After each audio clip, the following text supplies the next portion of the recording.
હવામાન અંગે આગાહી કરાઈ છે। રાજ્યમાં વાદળછાયું વાતાવરણ રહેશે। વેસ્ટર્ન ડિસ્ટર્બન્સ સક્રિય હોવાનું હવામાન વિભાગે જણાવ્યું।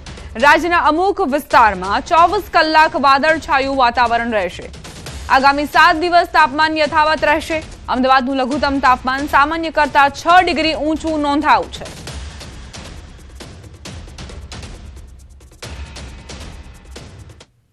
आज का जो फोरकास्ट है आने वाला अगले 7 दिन के लिए 3 से 9 फरवरी, इसमें मौसम आमतौर पर शुष्क रहने का पूर्वानुमान है। इसमें लघुत्तम तापमान जो है इसमें कोई बड़ा बदलाव नहीं रहेगा। और जो अहमदाबाद का पूर्वानुमान है इसमें मेनली क्लियर स्काई रहेगा। लघुत्तम तापमान 19 डिग्री सेंटीग्रेड के आसपास रहने का पूर्वानुमान है। अभी कोस्टल क्षेत्र में जो पवन का दिशा रहेगा उत्तर से उत्तर पूर्व दिशा से पवन चलने का है और जो स्पीड रहेगा 15 से 20 नॉट। ગીર પંથકના અનેક ગામોમાં અણધારી આકાશી આફતે ખેડૂતોના મોઢે આવેલો કોળિયો છીનવી લીધો છે। ગત મોડી સાંજે કોડીનાર અને સૂત્રાપાડા તાલુકાના ગ્રામ્ય વિસ્તારોમાં અચાનક પડેલા કમોસમી વરસાદ સાથે ભારે પવનના કારણે ઊભા પાકને ભારે નુકસાન થયું। માત્ર 15 થી 20 મિનિટના ટૂંકા ગાળામાં જ જે કુદરતી આફત વરસી તેણે પાકને જમીનદોસ્ત કરી દેતા ખેડૂતોને હવે રાતા પાણીએ રડવાનો વારો આવ્યો છે।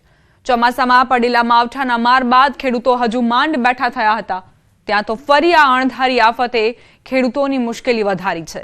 આ ઉપરાંત ગીર પંથકમાં મહત્વપૂર્ણ ગણાતી કેસર કેરીની ખેતીને પણ મોટો ફટકો લાગ્યો છે, જેના કારણે આવનારી સિઝનમાં ઉત્પાદન ઘટવાની ભીતિ સેવાઈ રહી છે।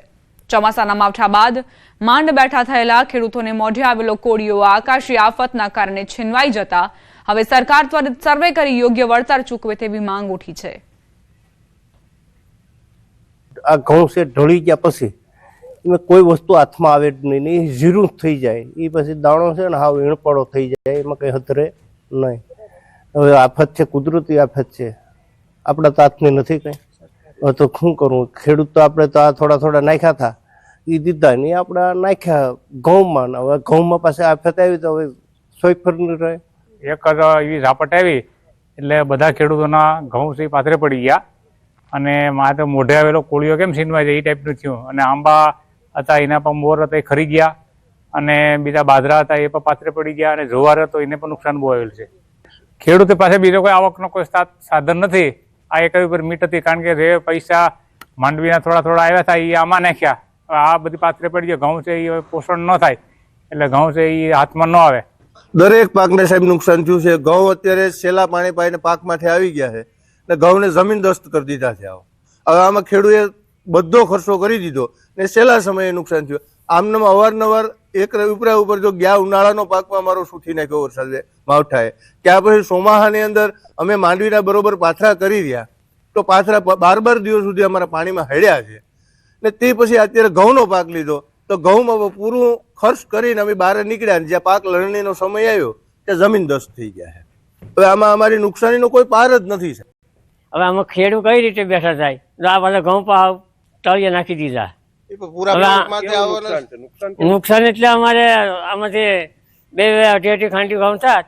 હવે આમાં હું નીકળી ગઈ નક્કી નથી। હવે નહીં, અમારી ઉંમરમાં 2 વર્ષથી આવ્યું સફળ લાગે।